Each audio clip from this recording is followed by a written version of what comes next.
Why leaders should embrace an employees first mindset. The employees of the organization, the staff of the organization or the company, is that organization's greatest asset. But how many of you actually know? How many leaders actually employ the employees first mindset? Let's talk about it. There's so much change just happening to us because of this pandemic, because of changing expectations generationally, all of those things, that it's so much easier to just stay with the status quo, whether that's a toxic workplace or just like the way you've always done things, than to really open yourself up to new ideas, new ways of being, making sometimes the difficult decisions that have to be made. Hey, greetings, leaders, and welcome to another episode of Leadership Is Podcast, Season 3, Episode 2, with my special guest, Donna Cutting. Donna is the founder and CEO of Red Carpet Learning worldwide and works with mission-driven leaders to help them create cultures of happy, engaged people who deliver exceptional customer service. She's the author of 3 books, including The Celebrity Experience, Insider Secrets to Delivering Red Carpet Customer Service, 501 Ways to Roll Out the Red Carpet for Your Customers, and now her new book, Employees First, Inspire, Engage, and Focus on the Heart of Your Organization. Hey, welcome, Donna. Thank you so much, Jason. It's so good to be here.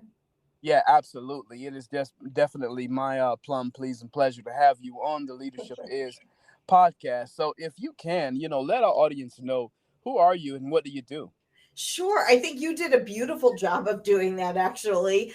So I'm the founder and CEO of an organization called Red Carpet Learning. And I work with organizational leaders all over the country and actually in several different parts of the world to help them really engage their team members, put employees first so that their employees then are empowered to roll out the red carpet and give exceptional service to their customers. Yeah, that's excellent. That's excellent. Thank you. So why is it so important to put employees first?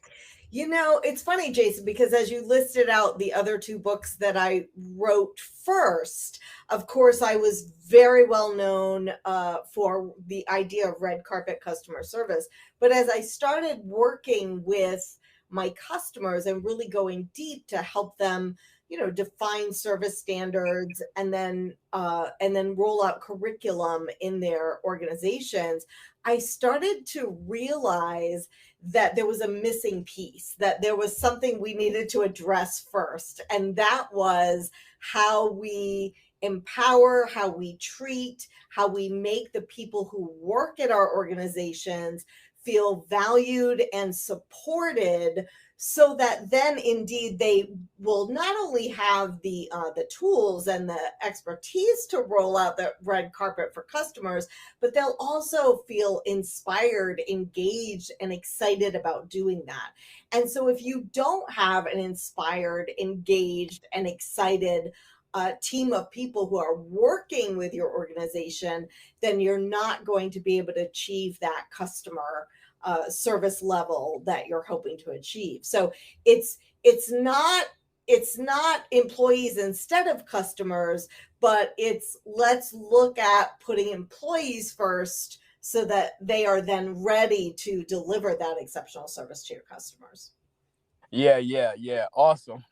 I'm glad you make that clarification too, because that's exactly the mindset many people would see it as. It's a versus, kind of mindset that people would have. Yeah. Right, not versus, just it's really what they call the customer service profit chain. It's like you have to create a culture that really supports and empowers your employees. Then they are ready to support and deliver service to your customers. And then your organization will grow. You'll get revenue and accolades and all of those things that you want for your organization. Yeah, yeah. So then, with that being said, is the customer always right? That's an old term, and I would say no to that. I would say that you have to be, as an organization, you have to be really clear on who you are, what you deliver, and of course, red carpet customer service is about saying yes to your customers as often as you can, going the extra mile, even just delivering on the basics so they have a great experience. But where the customer is perhaps not always right is if they are, pushing back in angry, hurtful, harmful ways to your employees. Sometimes, as an employer, you've got to really have your employees back and understand that some customers may not be a right fit for your organization. Yeah, yeah. Awesome, awesome. Thank you for that.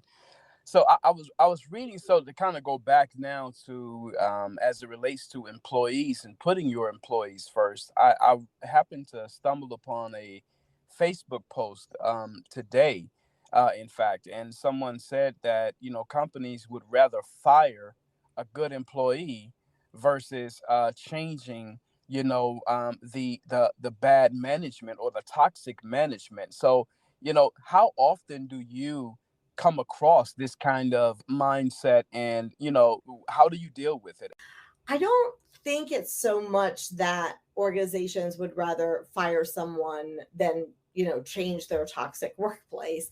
I think it's that it's uncomfortable to go deep. You know what I mean? It's Mm, uncomfortable to look at what really needs to change, especially now. There's so much change just happening to us because of this pandemic, because of changing expectations generationally, all of those things, that it's so much easier to just stay with the status quo, whether that's a toxic workplace or just like the way you've always done things, than to really open yourself up to new ideas, new ways of being, making sometimes the difficult decisions that have to be made in order to put employees first, to create a better culture.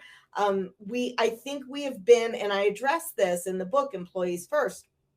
I think we've been in this mindset of sort of a band-aid or like a quick fix. Everybody wants, a magic wand approach to fix my employee retention issues and fix our toxic workplace. But the reality is that those band-aid approaches never worked. They're not going to work now. And it's time to really go deep. And when I say deep, it means looking at, it all boils down to the interactions that we have as human beings, and that's why it's difficult to look at, because then we as individuals have to be vulnerable and we have to open ourselves up to the idea that we maybe don't know everything, yeah, yeah, and yeah, and so if we so but to go deep is to really look at how do we take every interaction and use it as an opportunity to lift people up, to look at ourselves, to support the culture that we want to create. And when we can do that, to me, that's the unexpected path to better culture, employee retention, better customer service, and frankly, a better world. yeah. Excellent perspective, excellent perspective. In your book, Employees First, and you're talking about giving them something to care about, and Hmm. you're referencing a lot of this guy named Jesse, that's in there. And one of the things that was asked of him is what advice would you give a leader who wants to instill a sense of purpose within his or her team? And Jesse replied, it's a big question. The place to start is with yourself. Right. Do you, the leader, have a purpose that you get excited about? And so with that being said, coming from your book, what is your definition of leadership? Ah, great